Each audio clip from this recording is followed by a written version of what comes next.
Today we will discuss about the rectifier. This is the lecture number third of unit first.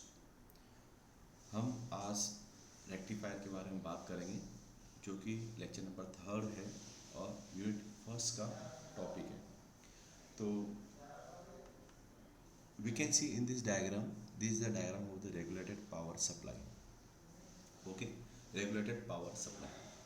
तो regulated power supply का जो आपको यहाँ पर diagram दिखाई दे रहा है, इसके अंदर हम देख सकते हैं कि हमने 220-30 वोल्ट 220 वोल्ट या फिर 230 वोल्ट हमने यहाँ पर एसी मेन सप्लाई यूज़ किया है. ट्रांसफॉर्मर में जा रहा है. ट्रांसफॉर्मर यहाँ पर क्या काम करेगा? ट्रांसफॉर्मर स्टेप डाउन करने का काम करेगा. तो ट्रांसफॉर्मर में से हम क्या कर रहे हैं, 230 वोल्ट को हम लो वोल्टेज में हम कन्वर्ट कर रहे हैं. That means it is a step down transformer. उसके बाद हमने रेक्टिफायर लगाया हुआ है, स्मूथिंग सर्किट हमने यहाँ पे यूज़ किया है एंड रेगुलेटर्स हमने यहाँ पे यूज़ किया है. तो हम बेसिकली 230 वोल्ट एसी को हम 5 वोल्ट डीसी रेगुलेटेड सप्लाई में हम यहाँ पर कन्वर्ट कर रहे हैं. तो डिफरेंट हमारे पास यहाँ पर इक्विपमेंट्स है जो हम यहाँ पे यूज़ करेंगे for converting the AC into the DC using the rectifier circuit. तो ट्रांसफॉर्मर 230 वोल्ट जो मेन सप्लाई है उसको हम लो वोल्टेज में कन्वर्ट करेंगे, स्टेप डाउन करेंगे by using step down transformer. Now जो रेक्टिफायर है, इन सिंपल वर्ड एसी को डीसी में हम कन्वर्ट करते हैं, बट डीसी आउटपुट वेयरिंग होती है जो हम कन्वर्ट करेंगे. तो उस वेयरिंग डीसी आउटपुट को बिल्कुल स्टेबल डीसी आउटपुट में कन्वर्ट करने के लिए हम यहाँ पर स्मूथ और रेगुलेटर सर्किट हम यूज़ करते हैं, smoothing circuit and regulator circuit. तो स्मूथिंग जो डिवाइसेज है वो क्या काम करेगा? स्मूथिंग डिवाइस से जो DC from varying greatly to a small ripple. Okay, तो ये क्या करेगा? स्मूथ करेगा.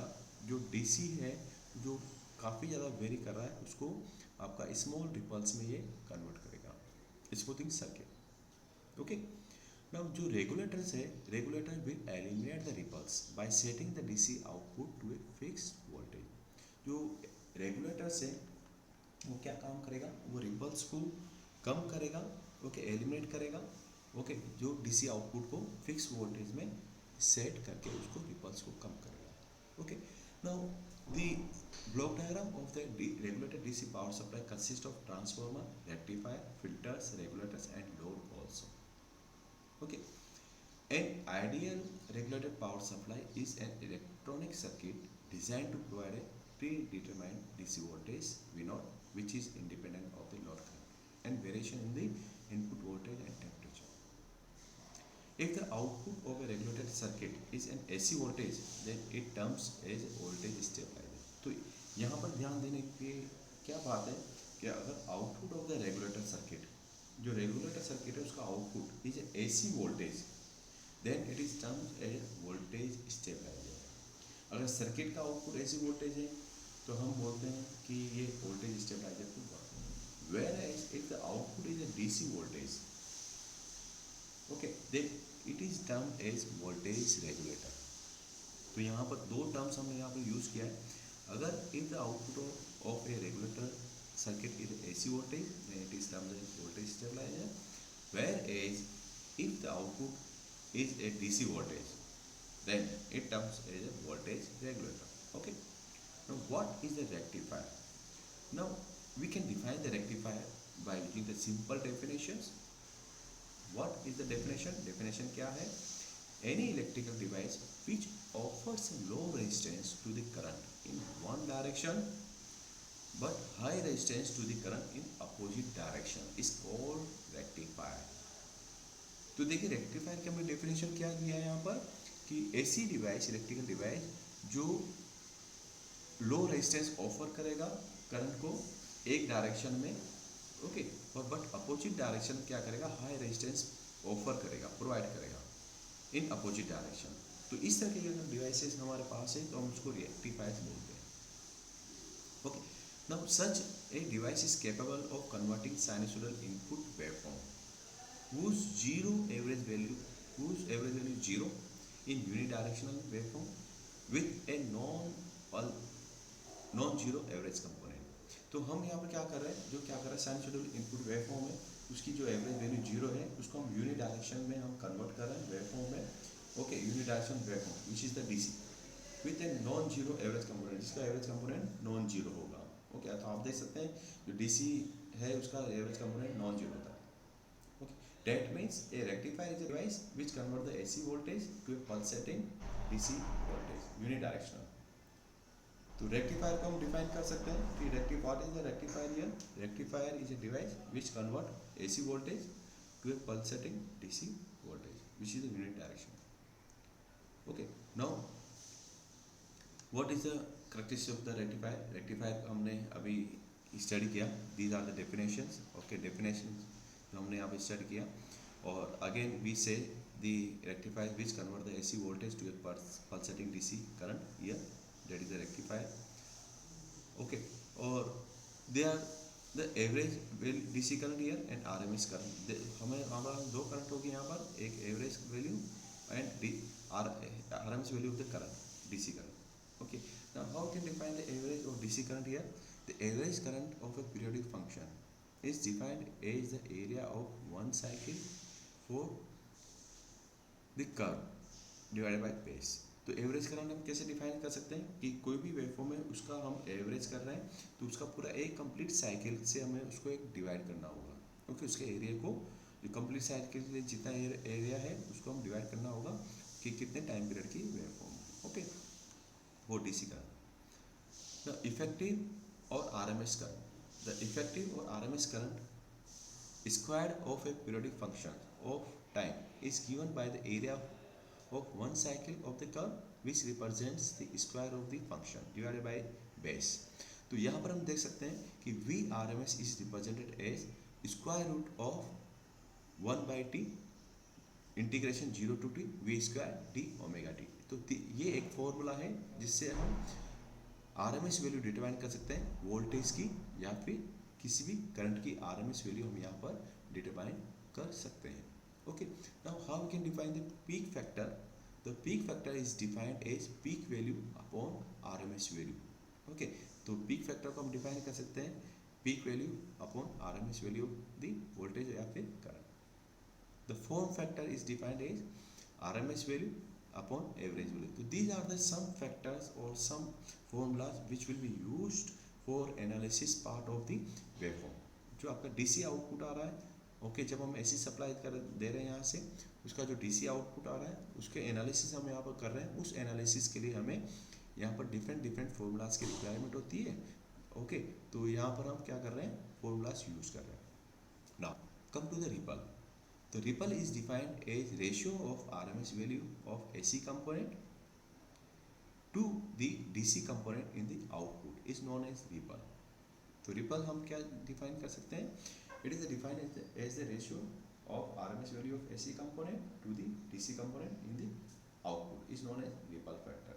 तो रिपल फैक्टर क्या होता है, रिपल फैक्टर आपका जो आप वेवफॉर्म आउटपुट वेवफॉर्म होती है उसमें कुछ हार्मोनिक्स प्रेजेंट्स होते हैं, AC का कुछ कंटेंट प्रेजेंट होता है, AC पार्ट का जो आपका AC it's not a pure DC waveform, तो कुछ AC कंपोनेंट प्रेजेंट्स होते हैं, कुछ हार्मोनिक्स प्रेजेंट होते हैं, ओके। तो वो रिपल फैक्टर्स को रिप्रेजेंट कर रहे हैं करते हैं। तो रिपल फैक्टर्स यहाँ पर एक बहुत इंपॉर्टेंट रोल प्ले करता है, ठीक है। नाउ रेक्टिफिकेशन एफिशिएंसी, तो we can define the rectification efficiency as it is the ratio of DC output power to the AC input power, okay. Now it also signifies how efficiently the rectified circuit converts AC power into the DC power. तो efficiency किसी भी circuit की हम define कर सकते हैं by the eta is equal to the output power which is the DC power here और input power which is the जो हम यहाँ पर AC पावर सप्लाई कर रहे हैं। तो efficiency again plays very important role, काफ़ी इंपॉर्टेंट रोल प्ले करता है आपके एफिशिएंसी, किसी भी सर्किट की एफिशिएंसी आपको निकालना होता है, ओके।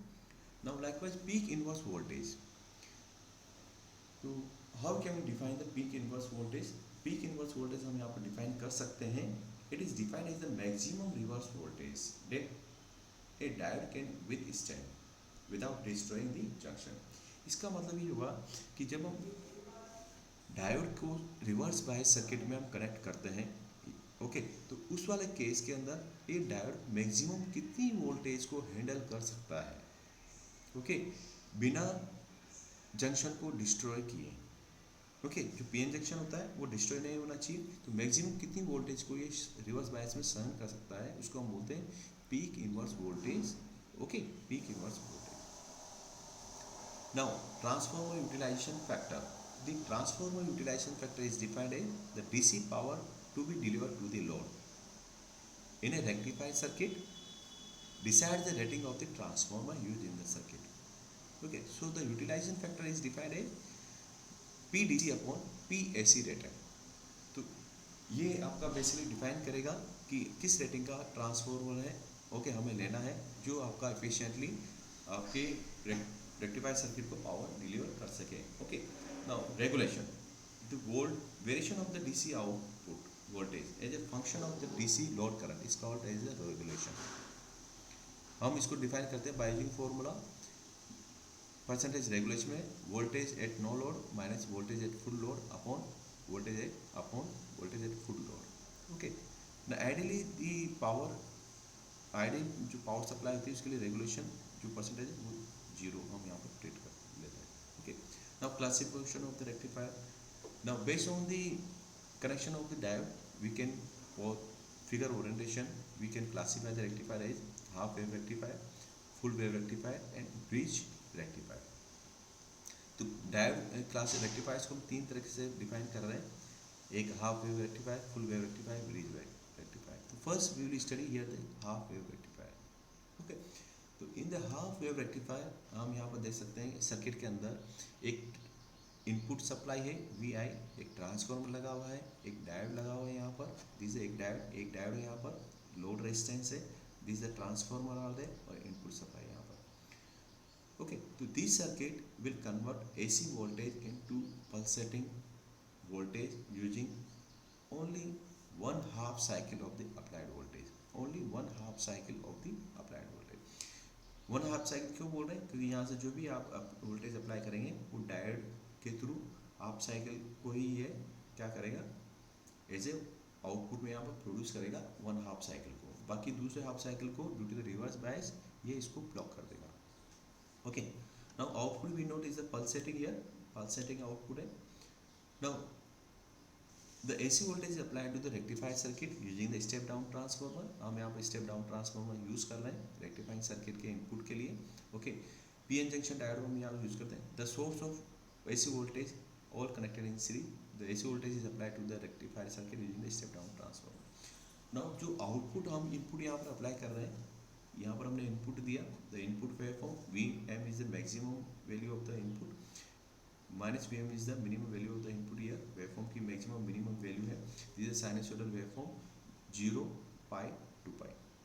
ओके, नाउ जो आपका यू कैन सी हमने यहाँ पर जैसे इनपुट वोल्टेज दिया ट्रांसफॉर्मर के थ्रू डायोड पे, तो जैसे ही आपका साइनसॉइड का positive waveform one half cycle के लिए क्या होगा, we can see here diode will conduct here, will behave as a short circuit ये बिहेव करेगा और डायोड कंडक्ट करेगा फॉर पॉजिटिव हाफ साइकिल।